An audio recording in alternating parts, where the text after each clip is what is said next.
already in process. What was already had been filed, all these different things, and we drew them in. And there was this fellow here, just to the west of Villaggio, and there are 2 pods and tennis courts and a few pavilions and a separate entrance. There's this stuff, which actually is quite advanced, and it belongs to WCI, and you can see it's not coherent. And it has basically a road that either has already been permitted or is very close to being permitted that takes them to Perdido Key Drive. And then there's this guy here with his independent thing, and this guy here with the independent things. And you can see what I was speaking about earlier. Everybody's doing their separate thing in kind of major... One of the problems, of course, is how incredibly confusing it is to be in curvilinear streets all the time, right? If you don't have a GPS, you can't find an address. It's very typical of planning, which is on very small increments of land, and you have to simply go around the wetlands and go around itself and bring everybody back to the single entry. And that's why we need GPSs in Florida. You can't find an address. Okay, so this is the land ownership. And really what we're proposing here is something of extraordinarily difficult, which is to get all these landowners on the red lines to work together. What is behind here on this land are the roads and the lots and the town centers and the wetlands and the mouse habitat preserved, and you can see that miracle of miracles, it's coherent. Okay? The roads connect. The residential gives to 1, 2, 3, potentially 4 town centers. There are predictable crossings in 2 places. The habitat is absolutely coherent, right? The mice can actually go this way with crossings here, and they can go this way with crossings there. Okay. This does not happen with everybody working independently. Now, what is the problem with this? Do you have a colored one? What is this? Okay, so I'm going to give you some properties. WCI are the people who we have to deal most with. Not only because they have the most land, but because they have the connections to the beach, as I said earlier. By the way, Greg of WCI has been there the entire time, and after some skepticism, which lasted a couple of days, absolutely top cheerleader. It's very well understood what's happening, and we're not cutting across any of his existing plans, because it took so long to get these streets in and so forth that we actually kept the trajectory. Now, there are 2 things about the WCI land ownership. They have a hotel here, potential, and I mean, that would be a fantastic thing. That's your first hotel, but miracle of miracles, they also have the land in the back which they were going to use for parking, and I'll get over that. They also own 2 lots here, and there's an out parcel in the middle, but they might play together, particularly if they get high reward system for that, and so there's another possibility of another town center here. Okay, so let's see that. Now, before we go anywhere, we're going to try to incentivize all these landowners to work together by pre-mitigating the mouse habitat, and pre-mitigating the studies and pre-mitigating the intersections, so you have a predictable environment. But if they don't want to play, if they say, no, I want to keep my flexibility, we believe the planning department at the very least should say, yes, you can do what you want, but these roads in red, you don't have to follow this plan, but these roads in red have to be in there. Because these roads in red are what connect, basically they give you the secondary and tertiary connections so that not everybody has to be in Perdido Key Drive. You can actually bypass Perdido Creek. If you're a resident, these roads are back there. But secondly, these roads going through are the way that people who live here can get to this or that town center. And the fact that one landowner can clip them is simply not planning. Okay? And there's nothing unusual about this. Roads are designed by the planning departments. It's absolutely the minimum you can do. So what I would say is that this is phase 1 planning. These roads are to be as they are. These are the wetlands to be preserved. That is to be as it is. And if you want to tinker around with this, fine. But this plan will be pre-mitigated. Now, you have to say, well, that takes my flexibility away. In this case, you're dealing with some of the planners that actually laid out the highest real estate value for Florida. So unlike the usual thing of, why should I trust this guy? He's got an accent, oh my God. All that stuff. I actually happen to be a developer's architect, so I know that this works. I don't cut across that. I know about marketing and so forth. So actually, there's a very good likelihood that this plan will move forward much, much faster than people shopping around cul-de-sacs, which are interchangeable with everything else in Florida. Next. Okay, now this is the Perdido Beach Key Mouse overlay. Yeah. These are not bypass streets. No, there's a great diversity of travel on the street right now, but it's made up of the long trips where somebody comes in at the airport and gets 6 rental cars for a family reunion in Alabama, and they would go right through, right? But there's also the person that lives in this particular unit right here that just wants some potato chips and a 6-pack of beer. See? So they get out there and they go down here and they forage a little bit and they may have to go over here. But that keeps that local trip off of this main road, especially during June, July, and August. Yes. It's a diversity of travel for a diversity of travel. And also, for the kids, they don't need to be driven around by the parents, because all of these will be traffic calm streets and they can get to the town centers. You see, it's two completely different conceptions. Very, very slow speed streets. Now people say, oh, I'll never buy a unit. I'll never buy a unit on a street. That's like that. The highest real estate in Florida, in the world, is on streets. People have you heard of Hollywood, California? Coral Gables, Florida. There are several places called Paris and so forth. They have the highest real estate, and the buildings are on the street, so long as the streets are traffic calm. If they're high-speed streets, of course, then you have to only back your units to them. What has ruined Florida is that the thoroughfares are designed for high speed, so they lower the real estate value and everybody has to face away from them. But if you look at the earlier model, the most valuable places of all, Naples, Florida, all this, they actually confront the streets. So you have to imagine these as actually being the kinds of streets that we designed that are good for people. Okay, next. Low noise also. Low noise. It's just about getting the traffic down to 20, 25. That's really what it is. Yeah. Next. I mean, you actually see that also on Perdido Key Drive. The units, there aren't even apartment buildings or condos that face Perdido Drive. Most of them are single-loaded, which is incredibly inefficient, and they all face the water. None of these units have deemed Perdido Key worthy enough to face some units on Perdido Key Drive. Yeah. Even though the golf course is quite nice looking, Yeah. you can see water beyond. Yeah. It's very nice. We're in condos on the WCI property, and it's beautiful to look down. It's not bad at all. Okay, now this is the beach mouse habitat, and what we propose, we're trying to minimize it, but remember, we have every 5 years, we have 12 acres to be mitigated. And so what we did is we calculated what the footprint of likely buildings are, and likely parking lots, and likely driveways, even the driveways. And we found out that to create this plan, of course, we stay out of the wetlands on the whole. There's, of course, a little bit of mitigation. Go back to the red. Okay. What we're proposing is the amount of beach mouse habitat that needs to be mitigated here, just here, right, Mike? Not here? Yeah. Correct, yes. Just here. Yes. Okay, over here, 21 acres. 21 acres, which means this is a 10-year plan. You still have another 60-something acres to go, but 21 pre-mitigated in this master plan. And as I said, the reward system is if you follow this plan, you're pre-mitigated, you can go. If not, please try to begin interviewing lawyers with influence in Tallahassee or Washington. Okay, so there you go. These are the wetlands, we're minimizing them, and this is the illustrative plan. This is an illustrative master plan of this area. It's hugely open space. Okay, all of these dunes and brushland and so forth are when we pull together the mouse habitat and the wetland together. And so here you have the crooked streets, the town centers that connect, the big one here at the intersection, which I'll show you. This is the Villaggio, which always forms part of, which by the way is kind of dead now because there's no reason to enter, because there's no anchor at the back. For example, the sports bar doesn't get all the traffic it should because nobody drives past it and so forth. And this Villaggio always forms part of our plans. It just becomes part of the street system. So there's 1 center, 2 centers, 3 centers, 4 centers, 5 centers.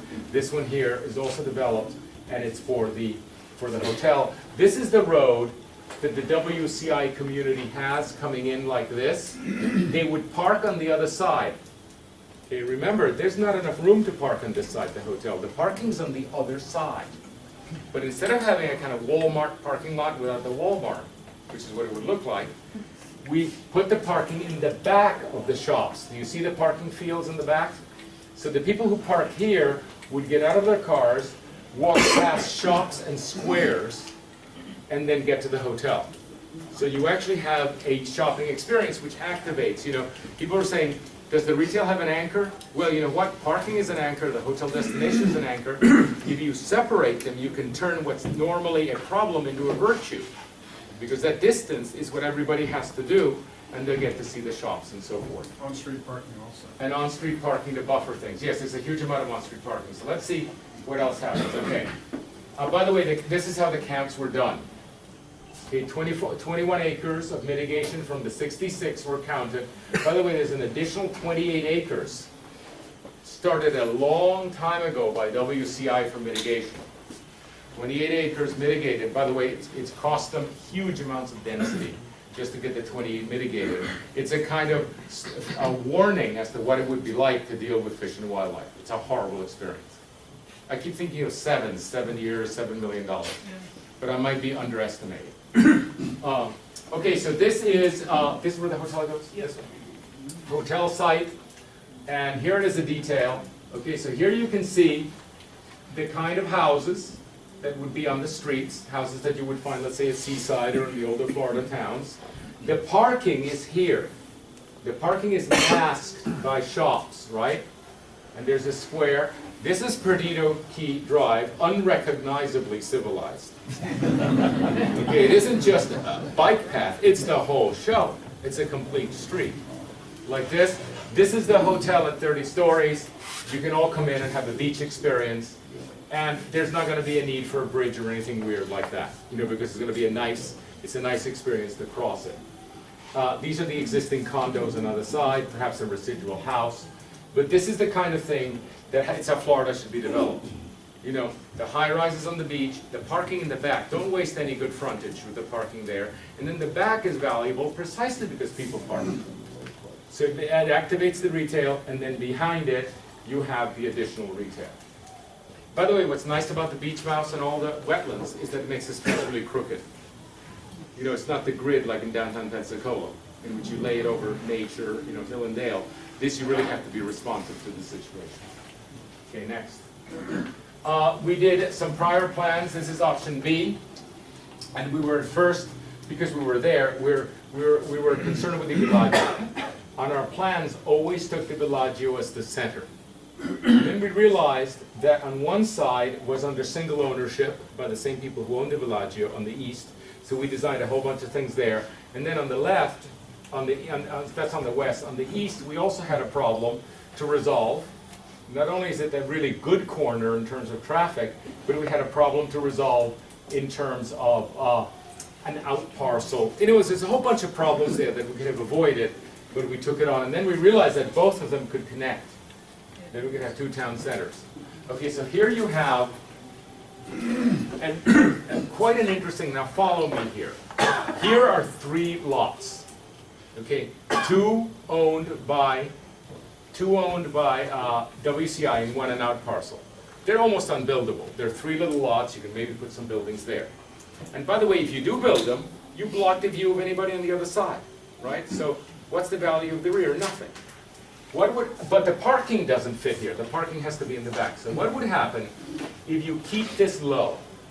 Keep this low, make a clubhouse, put some very high-end townhouses here, keep it low, and then put the condos on the other side, which then would become valuable because it's guaranteed that the view wouldn't be blocked, right? Because it's only 2-3 stories in the front. And the condos are where the parking is. Because you can't really have the parking across the street unless you're a hotel. If you're a hotel, there are valets, okay, I get it. Okay, and you're not bringing groceries in once you leave your suitcases. But a condo on one side and the parking on the other, how are you going to bring the groceries? Like, what kind of nightmare is that? So obviously, the high condos want to be on this side, and they can, which is where the parking is, and they can be, because the view isn't blocked, and you have a clubhouse that not only makes these two valuable, but maybe all these townhouses and shops here that are like this. This is beach mouse habitat. This is your future town hall, when you secede, of course, from the county. Which, by the way, is not so much secession as maturing. You know, towns happen when, you know, you start as a county, and then you end up being a town. And once you have the presence, the kind of presence we're talking about makes the civic realm that makes a town. So we reserve buildings. We reserve buildings for town hall, library, etc., instead of sort of finding them on the side. And so this is a great little site. This is the Villaggio here, next. And then this is the rest. Okay? If you were to make one really graceful big thing, and this has to do with wetlands. This great green here has to do with wetlands, out parcels, and so forth. And always, notice what happens. The parking is always hidden. Okay? You have all the parking of conventional retail, but you don't see it. It's in the back. So you're seeing the presentation. One of the problems with the Villaggio is that it tries to be a town center, but all the parking is in front. So it's never quite right. You can have some in front, but not all the parking in front. But you see how impeccably the Villaggio, you know, just joins the system. It becomes one more street. Okay? Now this particular scheme, as I'll show you, has also retail on this side, or small shops. And these are taken from the drainage. See, these units here, these 7 or 8 condos, they have parking lots, and then they have retention ponds, right? Which are just little bits of green there. And they still reveal the parking. There's nothing exciting about them. We would take their retention and put it here. So it releases the real estate for development here to make a main street, and they can have the income, you know, from those shops and so forth. And they can walk to things. So all this density here, which is standing here stranded, all these hundreds and hundreds and hundreds of units stranded, are suddenly right downtown, you know, at the highest, where it's actually valued. You can actually imagine, if we can get a market there, you can retire there, because you get most things. And of course, the drugstore is what you get. That's the site of the Villaggio, and this is that scheme I showed earlier of the very expensive townhouses that are low, the clubhouse here, the 2 condos in the back viewing over, and anchoring all these townhouses and perhaps live-work units and shops that are here. This is the Villaggio, and all the people who live here, you see, how do you make this stuff valuable? Well, they have access to the beach. All these people belong to this beach club. You know, it's a completely different formula in terms of real estate value. Because at the moment, it really wasn't worth anything back there. Just look, there was nothing back there. Next. Okay, now, we're not inventing this kind of things. You know St. Armand's Circle, just outside of Sarasota? Okay, 1917? 1917. It's never stopped making money. On Lido. It's on Lido Key, outside of Sarasota. By the way, and look at this road. This is a big old road coming in and going around the circle and doing like that. And the shops are absolutely terrific, and the residential's behind. And at least in the west coast of Florida, this is a famous destination. And it's almost 95 years old. And it's been a success for 95 years. So these are the models we're looking at. We're looking at places that you say, well, that was then. This is now. Well, that was then, but it's still working. So it's got to be now also. So let's bring that back in. This is the how it exists now. This is the existing Perdido Key Road. This is the messy road coming in next. And this is the plan that pulls it all together. Okay? Actually, this plan has a higher degree of mitigation. This is one that we showed you earlier. If you really want, like if you really say, if we can convince EPA to say, okay, Perdido Key Beach Mouse, we get it, yes, very nice, but don't you have enough already? And maybe in the future that'll change. If so, this is a much better, more coherent way to put humans in Florida. You know, but we're not counting on that. That's why you have the more crooked plan. But this is the first one that we drew. If the world were completely rational, this is what it would look like. And by the way, there are crossings for the mouse. It's just that there isn't this absolutism of the mouse may, you know, that's habitat that the mouse may want. The property lines next.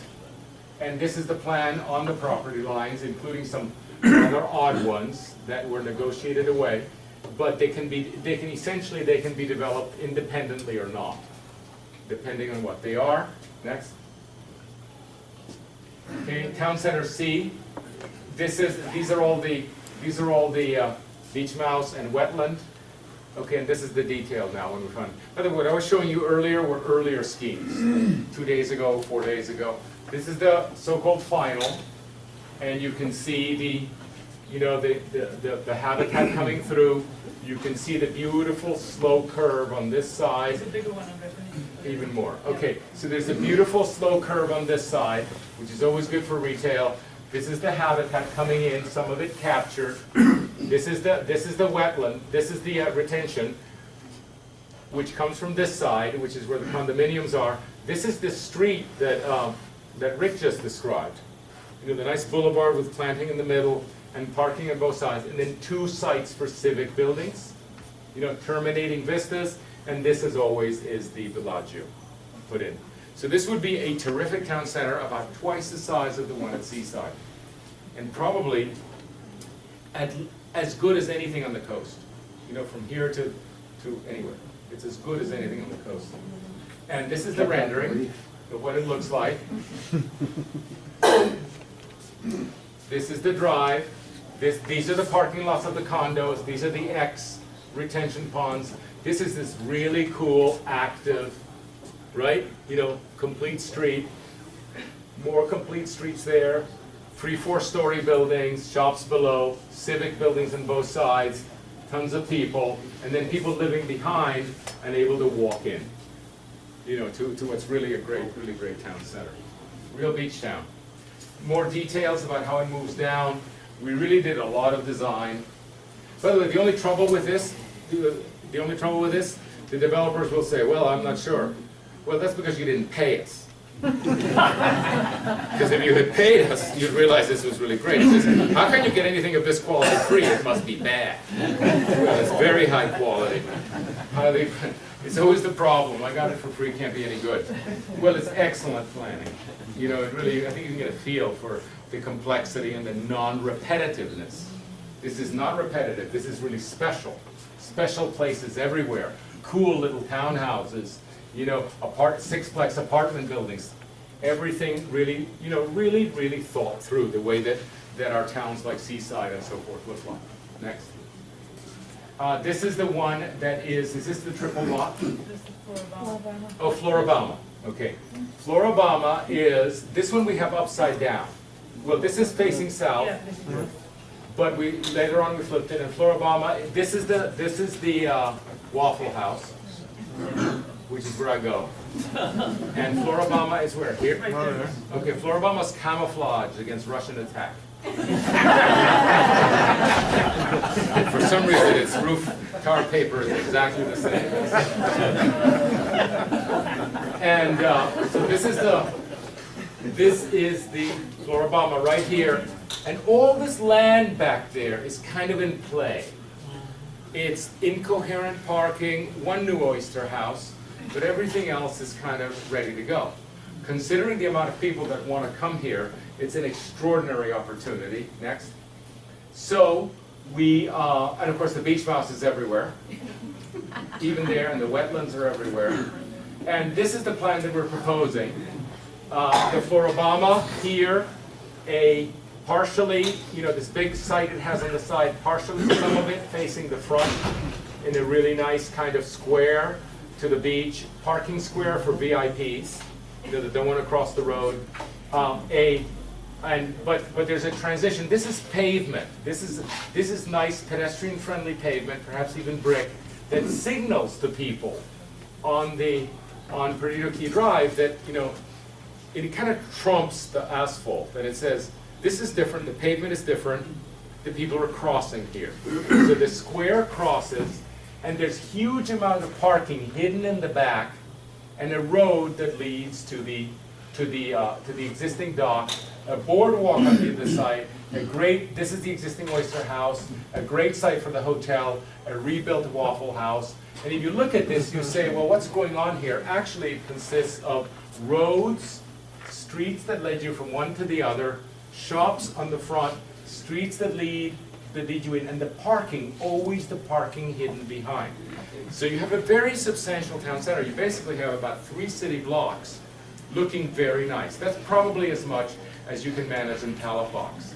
If you think about Palafox and what's there, this is at least as much as Palafox. It doesn't take a lot to make a famous place and a great destination. And that's what we're seeing there. Next. Now the renderings, we've had to reverse the renderings to show.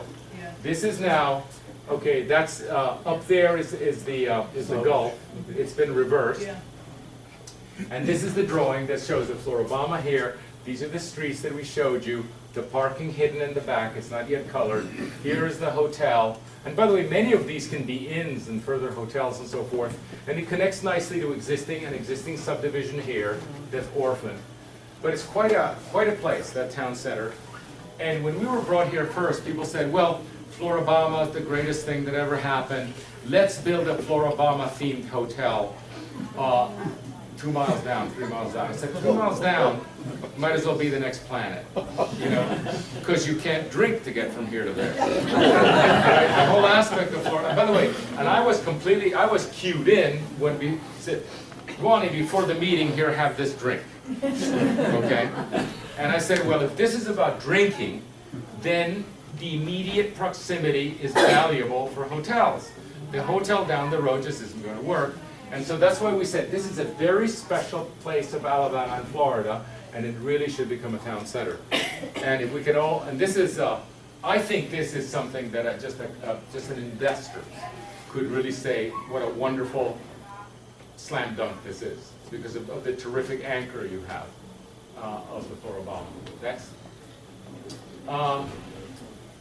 Oh, and then our contract says we have to do something to the roof at the Publix, which of course we would have ignored, because, but we had several ideas. By the way, and it turned out to be pretty promising.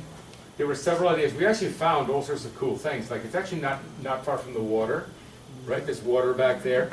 By the way, there's a park. Who would have known?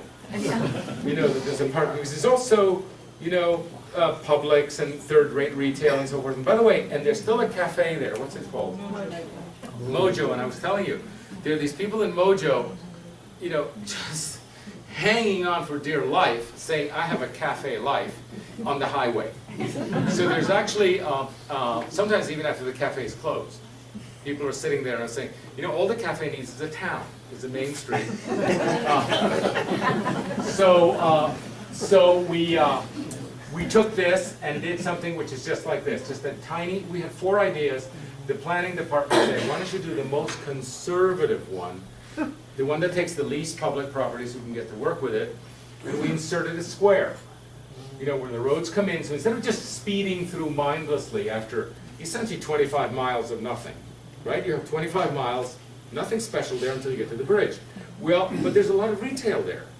You know, and by the way, there are a lot of people over here who've asked us to do something about their situation, right, to the west. And what can we do to people that are already living peacefully there? Nothing, they're fine. What they need is a town center.